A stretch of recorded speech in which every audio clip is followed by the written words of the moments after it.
Αγαπητοί μαθητές, γεια σας!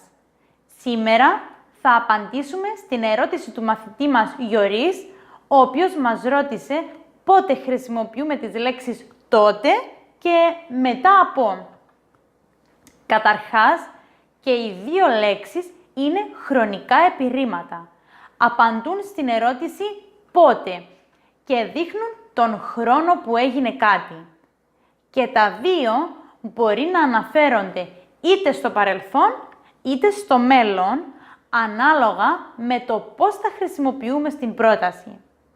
Το επίρρημα τότε είναι πιο γενικό.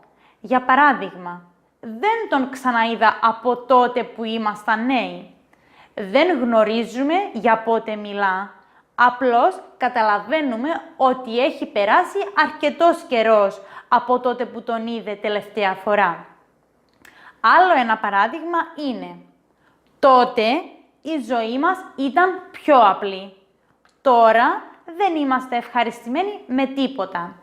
Εννοείται και πάλι ότι αναφέρεται στο παρελθόν, ότι πριν πολλά χρόνια η ζωή ήταν πιο απλή από ό,τι είναι σήμερα.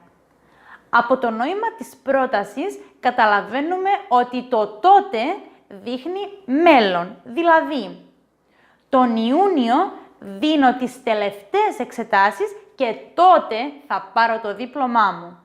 Κάτι πρόκειται να γίνει στο μέλλον δηλαδή.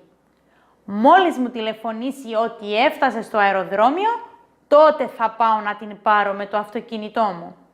Πρέπει πρώτα να γίνει κάτι για να ακολουθήσει κάτι άλλο.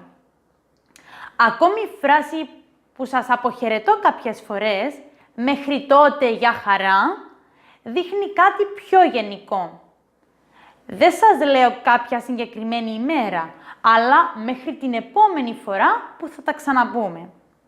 Το τότε όμως χρησιμοποιείται και ως συμπερασματικός σύνδεσμος. Για παράδειγμα, αφού λοιπόν δεν με θέλεις, τότε θα φύγω.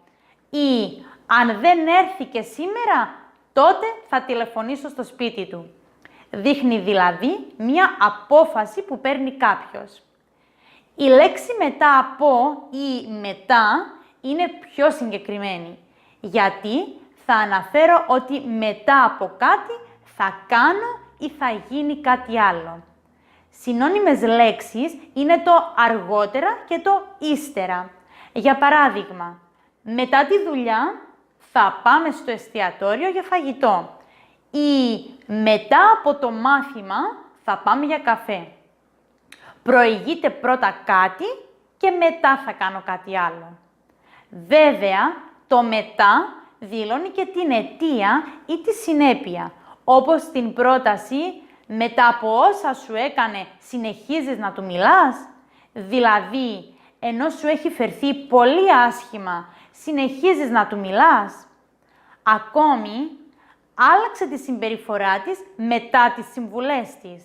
Δηλαδή, κάποιος της έδωσε συμβουλές και αποφάσισε να αλλάξει συμπεριφορά, γιατί δεν ήταν σωστός ο τρόπος που συμπεριφερόταν. Αυτά για σήμερα. Ελπίζω να βοηθήσαμε τον μαθητή μας Γιωρίς στο πώς θα χρησιμοποιεί τις λέξεις τότε και μετά από, αλλά και όλους εσάς. Περιμένουμε τις δικές σας ερωτήσεις. Σας ευχαριστώ πολύ. Τα λέμε την επόμενη φορά. Μέχρι τότε, γεια χαρά!